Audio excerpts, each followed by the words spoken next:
Hey everybody, welcome to the 12th Man Podcast. I'm here with my man Brooks. What's going on? I'm Blaine, and today we got some interesting stuff. My bad, man. We got some interesting stuff to talk about. So Brooks, let's get right into it, man. So I know you saw the news. You texted me before I saw the news. Our favorite player, just kidding, not our favorite, my favorite player, Neymar Jr.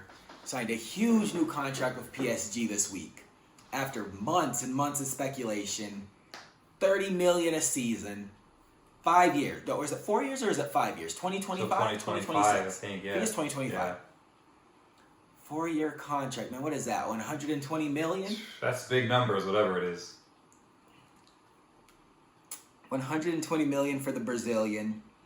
Now I think he's like 28 or 29, so like PSG's backing him to be good for a really long time on money like that. What do you think? Yeah, I mean, so we kind of talked about this a little bit last week. We were talking about potentially his move having some sort of impact on Messi or him, whether or not he stays at PSG, or if he doesn't, would he go to Barca when Messi stay? But I mean, it's just so interesting, man. I feel like he's so back and forth with Paris. Like, it's like stalling on a contract is what we hear, and then all of a sudden he signs an extension and he's kissing the badge and I don't know. It's interesting to me. He was kissing the badge, man. Like, I don't really. Like you said, he's your favorite player. For me, like the last few seasons he's been at PSG. He was hurt the first two Champions League in like the round of 16. The last two like semi and final. It's just like, dude, I don't know. I'm happy that he's staying to an extent because hopefully that means Messi comes to PSG, but at this point, I'm just not impressed anymore. I'm like, you're not even the best player on your team.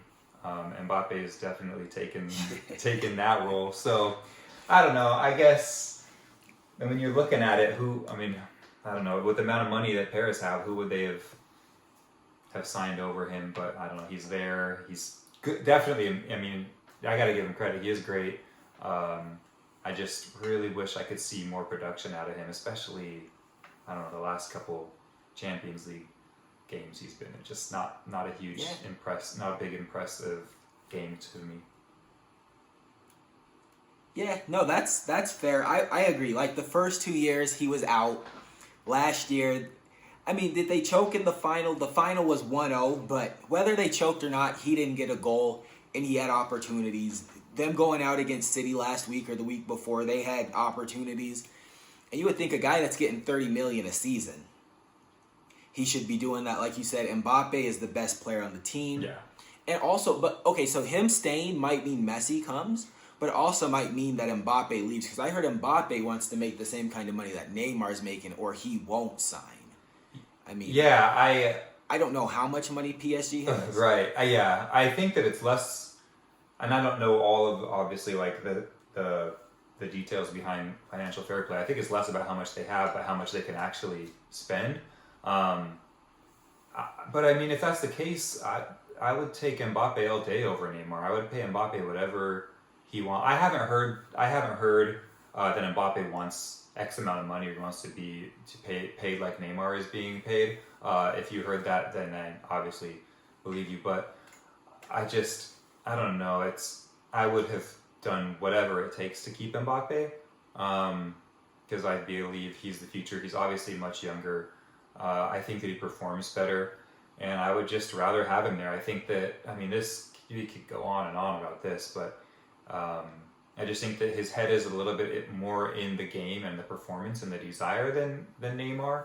I don't know, Neymar, which, is a thing with a lot of, especially South American soccer players. It seems almost like football comes second, and nightlife and partying and hanging out, like all that, maybe is a little bit more important at times, but I seem to think that the way that Mbappe's work ethic is and the way that he plays and even performs, I just think that he wants a little bit more, especially at his age.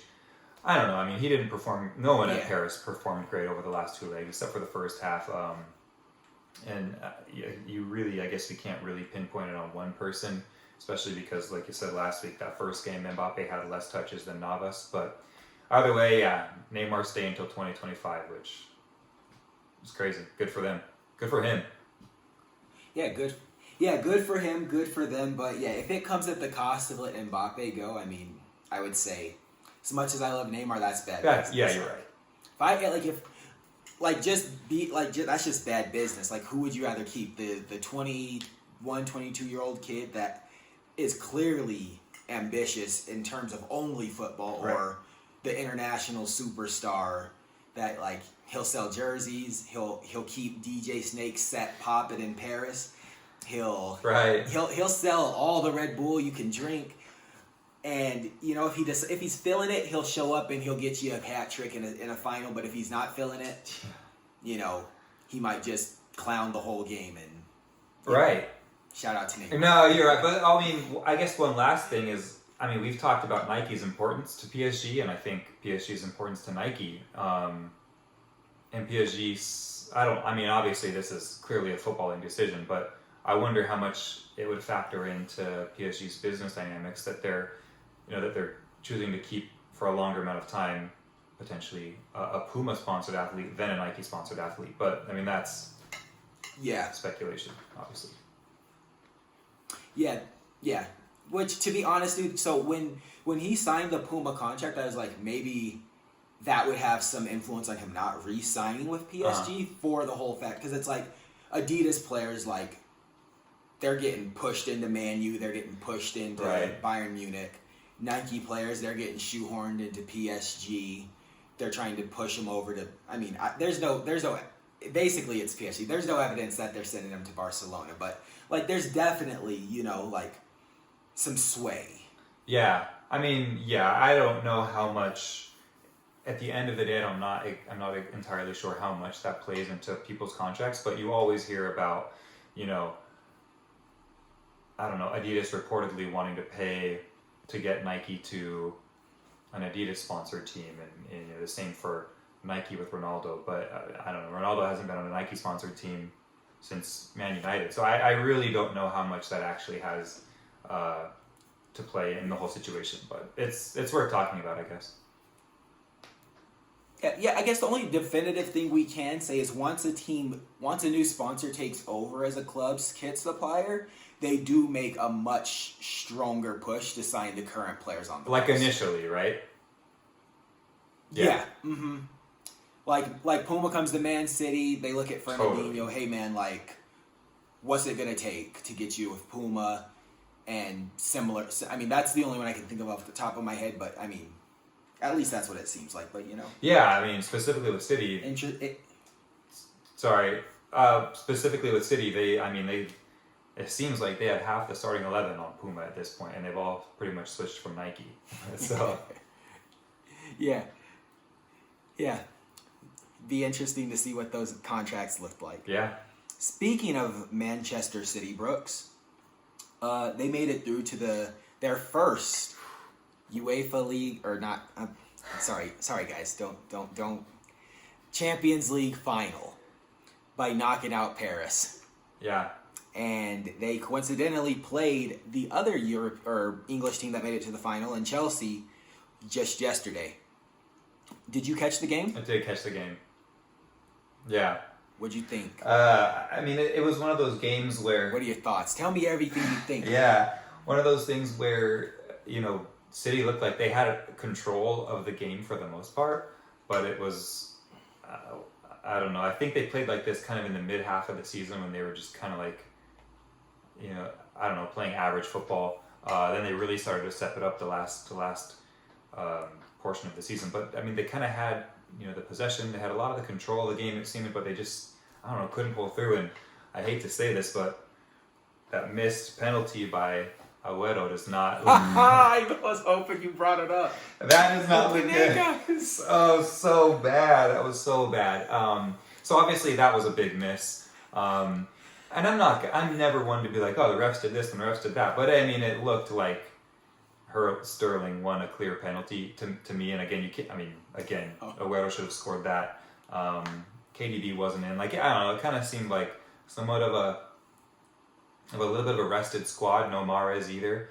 I just think that Chelsea were presented opportunities. Marcos Alonso kicked it off his wrong foot and into the goal. Like, that was, good for them. Happy for you that they won, but that just looked like, I don't know, it kind of made me think that City having a better chance of winning the Champions League final after watching that display. Like if they can just tighten things up and get the, I don't know, in my opinion, the better starting 11 in.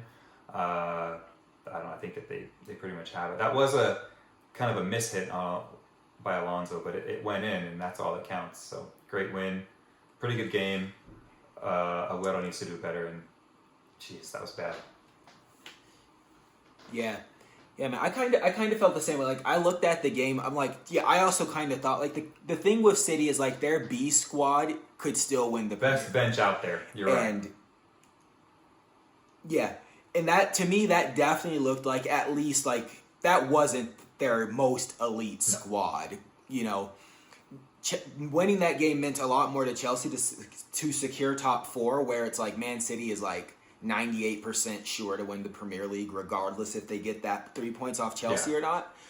The Panenka, crazy disrespectful. Might have been Kuhn's last game in a City shirt, but you know, had he made it, he would have been a hero. Oh, no question. Like had he made that, he would have been a hero. So like I don't blame him for going for it. It's just unfortunate when it doesn't work out. But you know, if I'm being honest with myself, like you watch that game and you see like almost the attitude there is like we're not even trying as hard as we need to beat you. Really? Yeah. And you won off of like a freak goal. Right. You're right. Like, you know, a freak. Yeah. It's like they're like Raheem Sterling's out there laughing. Kurt Zuma body slams him and doesn't get the penalty. Yeah. Kuhn's trying to do Panekas. Benjamin Mendy's like telling jokes to the bench. Like they weren't like to me. It was like they aren't taking the game seriously. Yeah. And when it's game time, Yep. it's like 7 of those guys aren't going to be on the field to start probably, and it's going to be night and day. So as a Chelsea fan, I'm terrified.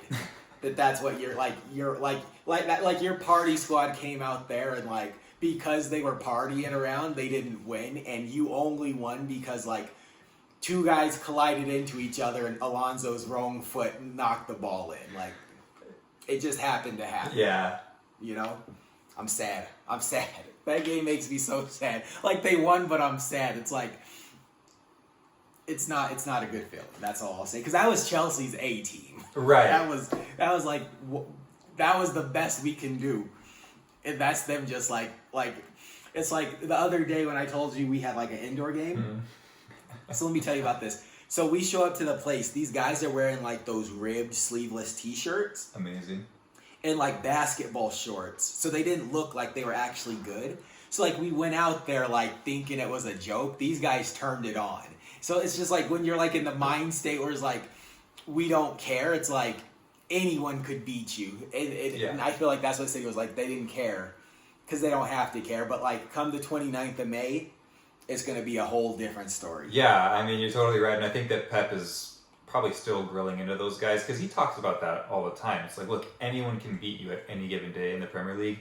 And we saw that happen. I mean, and I know that he knows he didn't feel his best team, but he did that on purpose because his bench is, for the most part, better than anyone else's best team right now. I mean, it's pretty incredible how deep their bench is. But yeah, I was wondering how you'd feel.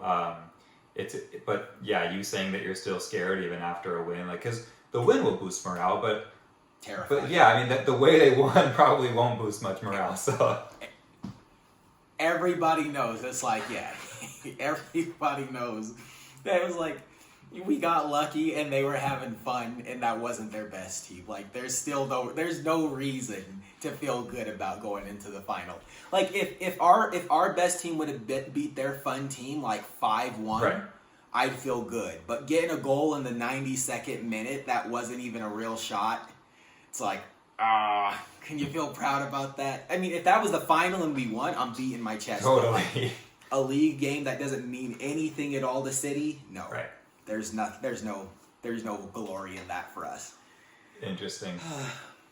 Shout out Chelsea. Yeah, it's gonna be a great final. I'm excited for that. That's I don't know. At least for you, your team is still worth watching. I didn't even turn on. I think I turned on the Arsenal game at like the 70th minute, but there's no point anymore. There's nothing to play for. I guess I'll start watching next season, but I'm just a little upset and disappointed. So I'm like, let me just give it a rest for now. They seem to play better when I don't watch anyway. So Yeah, I mean, I'm excited. I hope for your sake that Chelsea wins, but it's going to be City. Sorry, keep going. Yeah, no, you're right. It is. It's gonna be City. It's gonna be City. The same way we said we wanted PSG to win, we already knew it was gonna be City. Yeah. It's City's year. Yeah. It's City's year. It is. Speaking of Arsenal, though, yeah, that. Sorry, I cut. No, I said it is. Yeah. So there's that Arsenal. They played in the semis in Europe. They played Villarreal, right, Yeah. at home. Right, down 2-1. What they just needed a goal. All they had to do was score at home. Just one goal. That's it.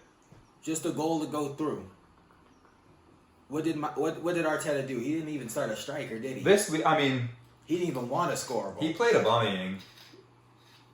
Oh, did he? Okay, I didn't watch the game, to be honest. Yeah, I didn't watch the first game, the away leg for Arsenal, they played Emile Smith-Rowe, I think, as striker. Like, what? So yeah, that looked like they didn't want to score at all. But yeah, this week, I mean, they had what seemed to be one of their best teams in. I think they even subbed out Aubameyang like in the 70th minute. It was just, I don't know. It's everything just seems to be falling apart. It just, I don't know. I don't want to be too harsh because they did have about 3 or 4 shots off the post. Like they hit the woodwork a couple times.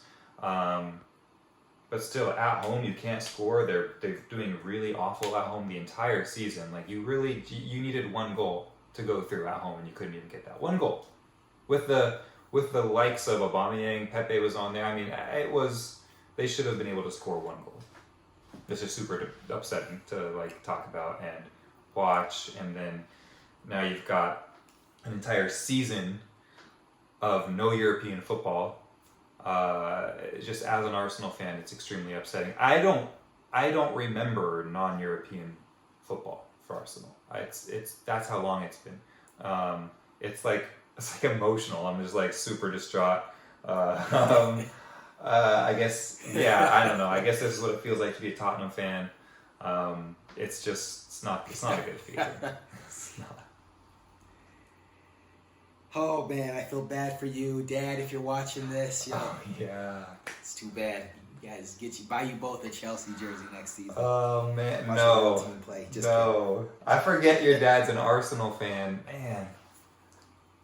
kidding. Yeah, big gun's a gun. The hurt he must feel knowing that his that his son is a Chelsea fan. It's a true blue. It's all good. They played good today, though. You know, where was that on Thursday? I don't know. I mean, Where were those? Where was that? no offense, but they played West Brom. So, Bro, West Brom beat Chelsea like 6-0 4 weeks ago. yeah, West Brom's a good team. Premier League, I guess you never can tell. But Arsenal looks like I'm not gonna try and be as aggressive as some of these pundits are being on TV, but yeah, I hate to be negative toward Aubameyang, but in his entire season, it's just been like, I don't want to say that he got the paycheck and now he's kind of just settling, but it definitely feels that way and it definitely looks that way, but it's just Got that bag. he's on, again, I don't know. Arsenal does this to themselves though, like. I'm still the biggest Ozil apologist out there. I think he's incredible, but they did this to him. I don't know. I just don't know. I mean, that's an entirely different topic, but yeah, Arsenal just is not the team that I wish they were. I don't know. Like, when you can't even score a goal at home and your entire, the last 20 plus years depend on it, it's just super upsetting. I don't know. You should watch the highlights because they did, Aubameyang's had an outside of the foot shot, hit the outside post, almost went in. They didn't look terrible, but they definitely could have looked better. Okay, let me ask you this. I haven't looked at them. Is it mathematically impossible for them to secure even Europa next season? As of today, like the beginning of the weekend, I don't think mathematically it was, but all things are possible, just not all things are probable. And I think that it was more the probability means that they're out. I'll have to look again after this week, after every game wraps up this week. But they're not making Europe. Yeah, dude. I think Everton won. Oh, did they? No, actually, we'll see. We'll see. Watch this space, man. Here's a hot take. Arsenal in Europe's next season. You heard it here first. You think so? Hot take. I don't, but I'm just saying it. I don't think so. Dude, I mean, there's like 4 or 5 games left, depending on who you are. I'm looking at the table right now. Okay. Like Liverpool, they're probably not going to drop below. Spurs could. I think Everton did win today. West Ham. I think Everton played West Ham. So West Ham would have dropped points. But they're still 6 points behind. Dude, it's not... Maybe. They're only 6 points out of the top 5. Yeah, I think they play... But their upcoming games, I think they only have like one tough game, Arsenal. I mean... Let's see here. By the way the table looks. Oh, dude, I didn't realize this. Arsenal plays Chelsea. That's the game. On the 12th. Yeah. Ooh, that's bad. I mean, that's bad. The only good news is that hopefully Chelsea rests some of their big players for Champions League final. I don't know. I mean, it doesn't look promising. Technically, like I said, mathematically, I don't think that they're out of it. But by the sake of probability, I'm pretty sure they're done. Because they have to win every game, and then they need people to start losing, which just doesn't look extremely probable at the moment. Yeah, dude, they got. Yeah, it's probably not gonna happen. Yeah. Okay, well, maybe only thing I can say is like I feel like sometimes when a team doesn't play in Europe, the next season in the league they excel. You're right. Yeah, you're totally right. They excel. Yeah, I mean there is. So that's the silver lining. There is definitely some silver lining. I mean they're definitely going to be able to have more rest throughout the week. They won't have that midweek European game, but I just hope that there's some drive. I don't know. Maybe the drive is gone for the rest of this season, as they probably all have that feeling that they're not going to make Europe. But when the first game of the next season starts, hopefully there's that drive and hunger that we haven't seen. I mean, your boy Willian had his very first goal of the entire season today. So I just, on every level, Arsenal need to improve, and there's got to be some more accountability held. But good for him finally. I mean, it took him long enough. Every Arsenal fan I know is just like holding up their hair every time they see him playing. Yeah, like 45 games in the season. You got your first goal after 45 games. So in all competition, that's nuts. So bad. And it's not like he had like steadily been progressing with Chelsea, or digressing, I guess, or getting worse over the last few seasons with Chelsea. He was still the Willian that I'd always feared whenever Arsenal played them. But he just like turned into Hazard at Real Madrid. I don't really know a better way to say it. Bro, yeah. No, dude, that's the only way to describe it. Like, okay, so for like the last like 7 seasons, Hazard and Willian have been like the only, like every year I get their jerseys, like without fail, like really home and away, then like just rotate every single season. Okay. Like, I'll show you guys one day. So like those were like my favorite 2 Chelsea players until they both left, and like there came a point where I was like, okay, like I wanted Willian to go to Barcelona because I was like, you've won pretty much everything at Chelsea. Now go like win something in Spain. I was like, when Hazard went to Madrid, I was like, that's cool. Go to Madrid. But when they left, they played great up until their last game in blue. The minute they put on another jersey, it was like they lost their powers. Yeah, you're right. It's the weirdest thing, man. Like, Willian shows up on the other in North London, dude. He can't even cross a ball. I think he got 2 assists in his debut, and that was so promising. I remember everyone against Fulham. We were just like super excited, really happy that we had that Willian. And then every single other game goes by, and it's like, wait, what? Who? What? How? What? Why? And why us? Like, I don't know why we continue to buy the old, washed-up Chelsea players. Like, why is that our move? Yeah. I mean, the same thing. I'm not gonna, no disrespect to Peter Cech because he's one of the greatest to ever do it in the Premier League, and he wasn't at the very bottom of his game at the time, but he did get progressively worse with each season that we continued to start and play him. But we haven't learned our lesson. David Luiz and Willian. Yeah, David Luiz, same boat. It's like Chelsea's like, we're not giving you a new contract. And they're like, well, I already have a house in London. Kids, wife has a group of friends. Arsenal's like, you know what? I think we can do something to keep you in London. And the thing is, they usually end up paying them more money than what they were making at Chelsea. Doesn't make sense. And they perform worse.